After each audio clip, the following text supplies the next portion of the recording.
James Cameron's Avatar: The Way of Water is a film that has to really blow people away with both its story and its technology, proving that it was worth investing in sequels to the biggest film of all time. You already know that I'm excited for it, and while I've talked about potential story routes in previous videos, I wanted to do one specifically discussing the technology and visual effects that Cameron is bringing with his highly anticipated film to elevate everything on screen. But before I get into it, if you want to keep up to date on any of my future content surrounding the Avatar sequels and other sci-fi series such as Denis Villeneuve's Dune, then don't forget to support this upload by giving it a like rating, subscribing to the channel, and turning on your notifications. Also, feel free to check me out on Twitter, Facebook, Reddit, and Instagram at Cortex Videos, which is all linked in the description below. But without further ado,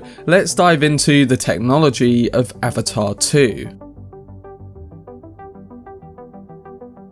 So from a technological perspective, the first Avatar was something quite special. The original film broke technological boundaries, propelling us into a 3D CGI world that was as realistic as that technology could be back in those times. 3D films have since not been able to reach the highs of Avatar, and with the film influencing Hollywood to introduce their biggest films in 3D as a separate format, there needed to be a form of longevity. But as they couldn't replicate the high standard that Cameron produced on his original film, audiences grew tired of the format, and eventually the studios would also limit 3D screenings of blockbuster films. While it declined, Cameron was working on 4 Avatar sequels, and after 13 years of waiting, he's now back to try and raise the bar with that technology once again.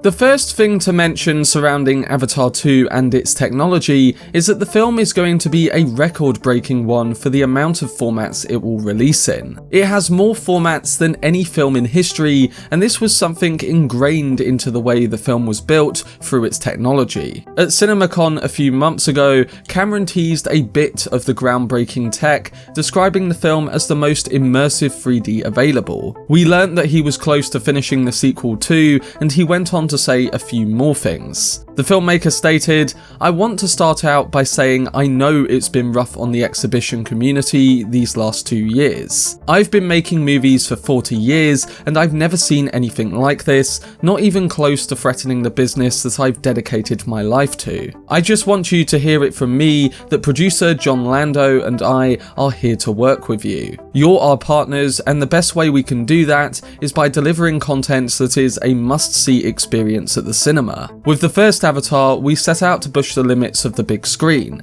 With the new Avatar films, we're pushing those limits even further with 3D high dynamic range, with high frame rate, higher resolution, and a much greater reality in our visual effects. We wanted our return to Pandora to be something really special. Every shot was designed for the biggest screen, the highest resolution, and the most immersive 3D available. We set out once again to push the limits of what cinema can do. I think we pulled it off, I hope we pulled it off, and I hope when you see the film in December that you will agree." So from this statement, we learn that Avatar: The Way of Water is going to be releasing in many different formats with the addition of 3D HDR and high frame rate. Originally, it was reported that Cameron had cancelled plans for high frame rate, but now it looks like he's going all in on that, and after watching the footage in high frame rate myself, I must say the select scenes looked fantastic. Apparently, the high frame rate technology will be shown in up to 48 FPS, which is of course double the 24 FPS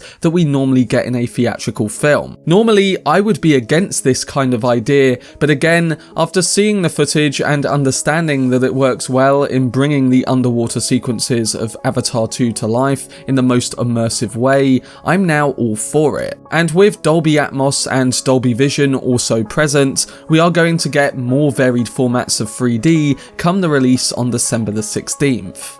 So when keeping in mind the additions of 4K, 48 FPS high frame rates, Dolby Atmos and Dolby Vision releases with Avatar 2, it looks like we'll be seeing an improvement on the immersive 3D through these formats. But what is also going to help with the capture of that 3D is the way James Cameron has once again used his motion capture filmmaking. So what's different about its usage in Avatar: The Way of Water?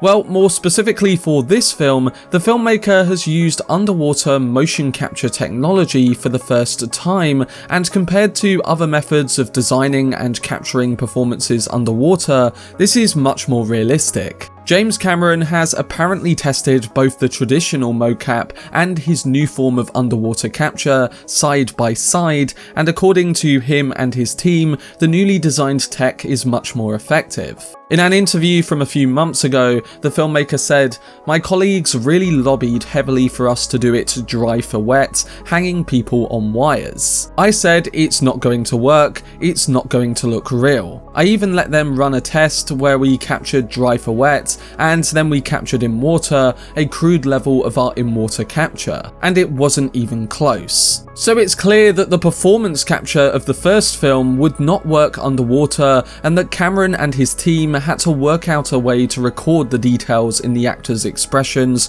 while underwater. The first film of course focused on the forests and the vast lands of Pandora, but with the events of this film situating primarily in and around the many oceans of the planet, they had to redesign spaces in which they could pull off many scenes. So according to reports, they built a 900,000-gallon water tank, and much of the cast got in scuba suits to film their sequences. And to avoid air bubbles and the technology interfering with the capture of their performances, they spent months training with professional divers, learning to hold their breath for multiple minutes, and freediving. Kate Winslet, who's re-teaming with the director after working with him on Titanic in the 90s, apparently set a record for holding her breath in one scene, and this just shows the commitment they went to in capturing realistic visual effects with the actors actually present. We also know that James Cameron has already been fascinated by the ocean, campaigning for the conservation of it, and making a record-breaking trip down to the bottom of the Marina Trench back in 2012. Not to mention his earlier work on the Abyss film, which was extraordinary for the time. So he's essentially combining his two greatest passions once again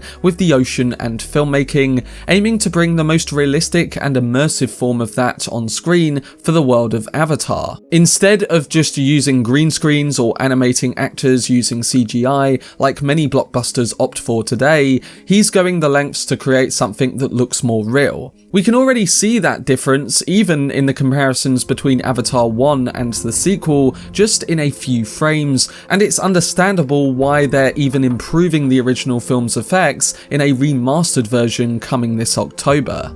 But moving on, you may be asking the question, how have they planned to capture this world this time around using certain cameras and rigs? Well, Avatar 2 has used 3D rigs of 6K quality within Sony Venice cameras, and an extension system that allows them to use this high tech in and around the water at larger distances. Apparently, this was actually built by Sony specifically for Avatar: The Way of Water, and alongside converting the data using Blackmagic tech, they were able to utilize a system that would allow them to watch the large formats on set too. This includes the high capability of 48 FPS high frame rate 3D in 4K and HDR. Add on additional photography using Sony mirrorless interchangeable lens cameras and a waterproof one too, and it seems that they were fully prepared to take everything to the next level once again. Avatar: The Way of Water is definitely going to have to work to grab the attention of audiences 13 years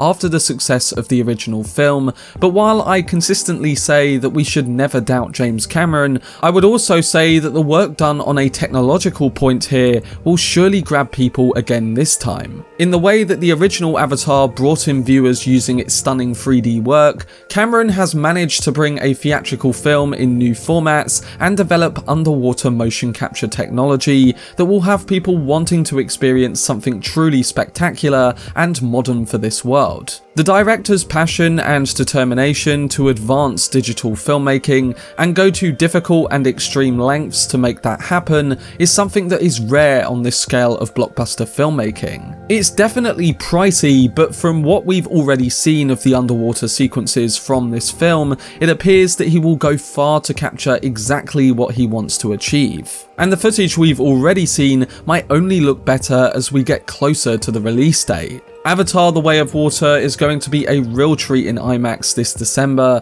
and I'm really looking forward to seeing how James Cameron has upped the bar using all of this new technology and the work he's done on multiple formats. But that was my video discussing the current details for the technology used in Avatar: The Way of Water. Based on what we've seen in the first trailer, I think it visually looks quite stunning, and the additions that James Cameron has made through tech, whether it be with 3D HDR, high frame rates and underwater mocap, really excite me to see the final product. Like I said the other week in a previous video, it's all about whether Cameron can bring us a story that's unique and grander than the original, but his filmmaking will only elevate that if it's good. He's one of the rare digital filmmakers to really put the huge amount of effort in to capture CGI and the colours of 3D and animated work to extraordinary levels, and hopefully come this December he will raise the bar once again. But let me know down below in the comment section whether you're looking forward to any of the tech or visual effects on display in Avatar 2, and do you think that based on the early looks at the film that James Cameron has been successful in bringing the next generation of this technology to the big screen? For much more videos and news on James Cameron's Avatar films and upcoming sci-fi projects, then subscribe to the channel and turn on your notifications. Also, if you enjoyed this video, remember to leave a like rating and follow me on social media via the links in the description. But anyway, I hope you guys enjoyed it. I've been Cortex, and as always, make some noise.